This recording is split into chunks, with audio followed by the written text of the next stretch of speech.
may mga kalat ka mo dyan, hindi talagi para hindi malumpat. Ay bastigya ang hangin. At tumabayo para hindi mabasa, ipunsod. I-secure ang kayong kaya at malaga, kayupan, baboy ba dyan, baka o karbaw. Last night, ay charge nyo lagi. Patumaran battery, bakla nyo lagi battery yung last night. At sa mga pumuloyo na nag-bintina, bulog, bakalay kawit bulog o bintina. Eh, hindi na kukuha kaya pag kaso na nabo na yan. Ay importante ang pagkaan. May paralay naman pagkaan. Ang evacuation centers, nabuang na, Nabuang, Ulasikon, Nature Center, Senior Citizen Center. Nabuang dyan, pwede lang ang talaganan. O hindi kita secure sa atang panimalay.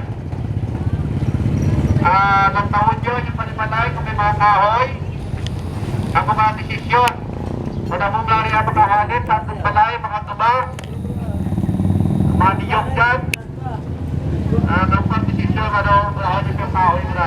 Tapos nyo, o instant nyo, ano pa na, ang responsable na mag-desisyon na mga kahoy na lang ako dyan ina-post ng natawag na pagtuba ng ating palaykot na tubahan.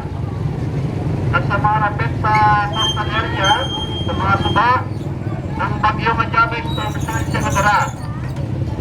Preparado ka mo. At preparado ka mo ang decision ka mo kung ano yung brahan.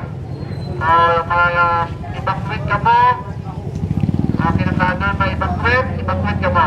Ay may mga evacuation centers pa kita. Kami nga mga beneficial, nagtawag ko rin informasyon sa mas templado na dapat preparado kita sa Braboton na bagyo, mapi nga dyan, consider to super typhoon. Salamat din.